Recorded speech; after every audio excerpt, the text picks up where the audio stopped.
PajamaRich.com.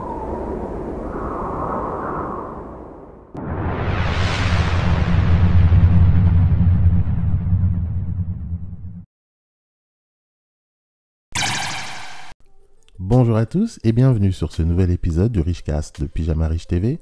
Moi c'est Jeff et je serai ton hôte sur toute la durée de cet épisode. Donc si tu es nouveau et que tu viens de nous rejoindre, pense à t'abonner à la chaîne en cliquant sur le bouton rouge s'abonner ainsi que d'activer les notifications. Le sujet du jour s'intitule « Et si les métiers de l'artisanat étaient l'avenir ?»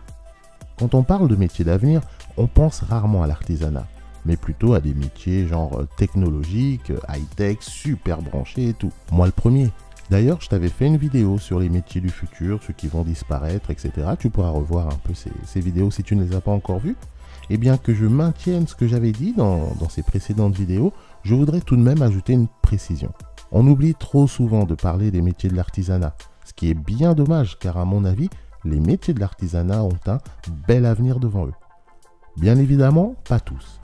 Pour qu'on soit clair, je vais définir ce que j'entends par artisanat. Je sais bien que l'artisanat regroupe des centaines de métiers différents, c'est pour cela que je souhaite être précis. Cela ne veut pas dire que les autres métiers n'ont pas d'avenir, mais ceux auxquels je pense ont bien plus de potentiel. Par artisanat, j'entends des métiers de création d'objets ou de produits nécessitant un savoir-faire précis. Des métiers tels que ébéniste, couturier, sculpteur, parfumeur, pâtissier, chocolatier, etc. En gros, tous ceux qui permettent de toucher de près ou de loin le monde du luxe, du haut de gamme, car elle est là la clé. En maîtrisant un savoir-faire artisanal unique et en voie de disparition, il sera alors possible de monnayer ton talent contre des gros sous dans le futur. Car le monde peut changer, la société aussi, mais il y aura toujours une demande pour le haut de gamme. Des robots peuvent créer des milliards de meubles Ikea. En revanche, seul un ébéniste pourra travailler le bois, un bois noble, de façon à créer des meubles uniques. Voilà donc ce qui m'amène à penser que l'artisanat est l'avenir. De plus, il y a de plus en plus de codeurs informatiques, d'ingénieurs high-tech, etc. Donc ces emplois-là seront largement comblés à l'avenir. Mais comme la voie de l'artisanat n'est pas tellement mise en avant, il y aura sûrement plus de demandes et d'opportunités dans cette voie. Pour s'en rendre compte, il suffit d'observer ce qui se passe dans les nouvelles puissances économiques telles que la Chine, l'Inde ou le Moyen-Orient.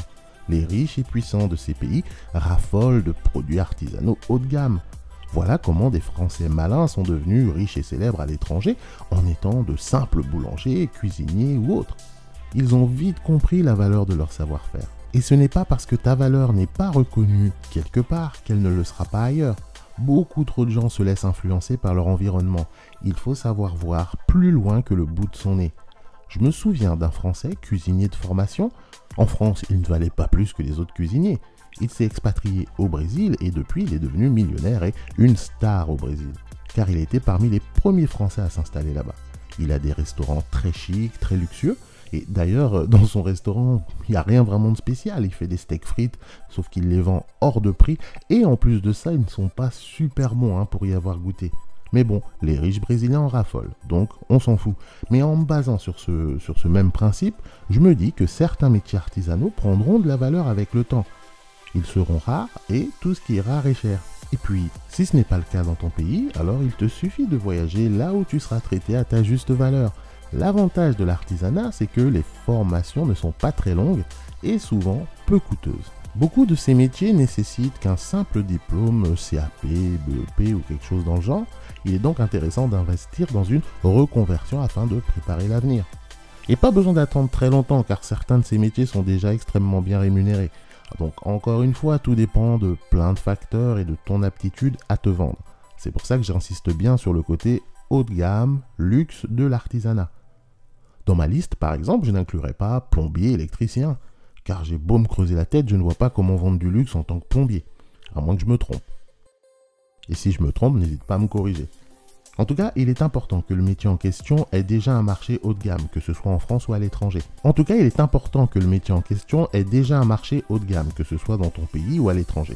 Boulangers, pâtissiers, ébénistes par exemple, ont déjà un pied dans le luxe. Il n'y a donc aucun doute que dans le futur, ils auront toujours du potentiel.